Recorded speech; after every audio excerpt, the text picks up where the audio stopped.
And here we go with the Pass Rush Friday. Good afternoon, everyone. I am going to be having my Thanksgiving today, so don't really know what I'll be doing later today, by the way. So if this is the last video, last content you see from me on this channel today, then just assume that I was busy taking care of some stuff and doing things with family. So I'll probably do something at some point tonight, but if you don't see me, then just know that it was for a good purpose. And with that said, let's go ahead and take a look at the pass rush. The Apple Cup, real quick. I don't know. I don't know if I'm going to be able to stream it yet. I still don't. It probably wouldn't be a very good idea, but I might be able to do it. It depends on some things that I don't know about yet. Okay, Pass Rush Friday. So, astute observers were able to notice a trend with the Seahawks and their pass rush so far this year. When we had 10 or more QB pressures, we would win. When we had fewer than 10, we would lose. Well, it's over. The streak of that is over because this team actually managed to get a half-decent number of QB pressures on the board against the Cardinals, and not only did they lose, their defense still sucked a big one. So let's break it down and let's talk about how it might have actually happened. So defensive ends, Carlos Dunlap, no pressures. He barely played. At this point, he probably shouldn't play at all. There's no value to gain there. Just sit him down. And if he doesn't like it, then cut him or put him on IR with a bogus injury. I don't care anymore. I've seen enough. Alton Robinson also had limited snaps, but he actually got a QB pressure, so good for him, I guess. Hopefully we see a lot of Alton going forward because he's somebody with some potential, but I don't know what it is. I don't know if this coaching staff doesn't like him, but they keep saying, oh yeah, we're going to play him more, and then they don't.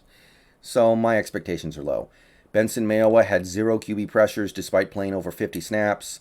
Kerry Hyder had a QB pressure, so he's probably doing a little less than I was hoping for, given the fact that we made him one of our bigger offseason acquisitions. But he's doing fairly well for a 5-tech. Rasheem Green actually had 2 pressures, so I guess he had an okay game against the Cardinals. I'll give him a little bit. I'll give him a little bit of love, but yeah. Rasheem Green is a guy who I don't need to see anymore. I know what that guy is, and it's nothing that's going to be here for much longer. So he can ride the pine too.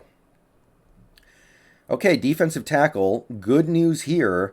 We actually got something from this group significant.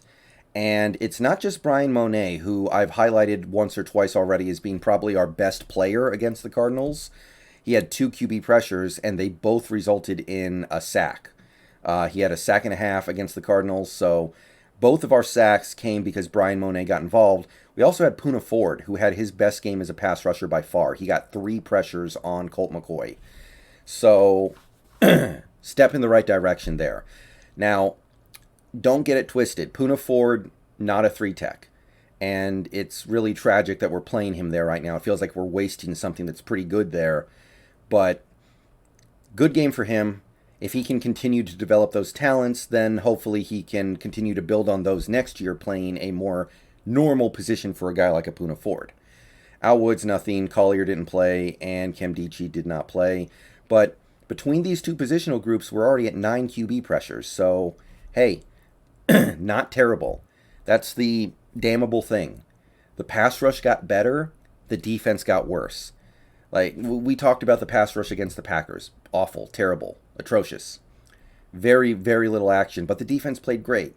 And then this week, the pass rush steps up, so you're thinking, okay, all right, we're going to have a really good defensive performance. No. It defies understanding sometimes, but that's the way it is. That's the way it went. Okay, linebacker, Bobby Wagner, nothing. Jordan Brooks had a QB pressure, so he's up to 5 on the season now. Darrell Taylor picked up a QB pressure. He's up to 12. And that's it for the linebackers. So 2 from this group. So if you do the math, 5 plus 4 plus 2 is 11. So we're already at 11. Pretty good. Pretty strong. Not bad, at the very least. Maybe strong is too strong, but it's okay. You can win with that. You can live with that. And yet, somehow, we couldn't live with that. So, they still find ways to be bad. They still find ways to lose. They fix a problem from the previous week, but they regress so badly in other areas that it still goes bad. It's unbelievable. Okay, cornerback. I'll save you guys some time. Nothing. Nothing from any cornerback who played or, of course, who didn't play, as a lot of these players either didn't play or barely played, because our defensive backfield is turning into a collection of tombstones. And safety, nothing. Jamal Adams, no pressures. And Quandre Diggs, of course, no pressures, because he doesn't blitz, so that's fine. But that leaves us at 11 total in that Cardinals game. 11 pressures. It's not great. Maybe it's not even good. But it's better than we've done in a lot of games this year. We have a lot of games this year where we have single-digit pressures. So 11, it's a step in the right direction compared to a lot of these games. And yet, here we are, still talking about another terrible defensive performance and another loss. And to me, the problem is, on some of these plays, we're getting pressure, but nothing good happens because Colt McCoy gets away from it, and then he's got a huge field of open space in front of him to either wait for somebody to get open or take off and run for positive gains. So, you get pressure, but you need the pressure to actually result in positive events. Incomplete passes, sacks, short completions for no meaningful gain or a loss, turnovers. And in this game, a lot of the pressure we got just resulted in Colt McCoy evading the rush and getting somewhere where there was no defender within 10 yards of him, and he has all day back there to find somebody. That would be my guess, and this is to a certain extent the issue with just looking at pressure numbers. But theoretically, in the NFL, pressure to sack rate should even out over time. But it seems like this Seahawks team in particular is consistently not finishing the job on their pressures. For one reason or another, they get pressure, but it doesn't result in an actually good play.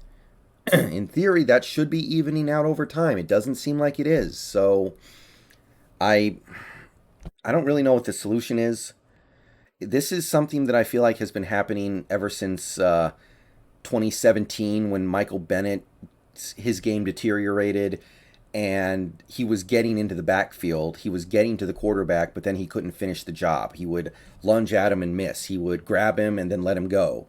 And it just feels like it's been a consistent issue for this team to get pressure and not finish the job. Jadeveon Clowney, the 1 year he was here, he got pressure, he got to the quarterback, and then didn't finish him. Sometimes another guy would come up and finish him, but all too often we would see guys just climb the pocket, step up in the pocket, move in the pocket, still be able to make a play down the field. And I don't know what the solution is to that. I really don't. But it's been happening for a while now, I feel like. Hard for me to believe that this is just luck now. I mean, if you look at some of these pressure numbers, like Carlos Dunlap has 9 pressures this year, but only half a sack. He has half a sack on 9 pressures. If you go look at other elite pass rushers out there, not saying that Dunlap is, but they're getting a sack every 3 or 4 pressures. So I don't understand what the issue is really, but something has to be done. All right, I'll see you guys later. Go Hawks. Might stream the Apple Cup later, might do another video later. I don't know, but might be busy. See y'all later.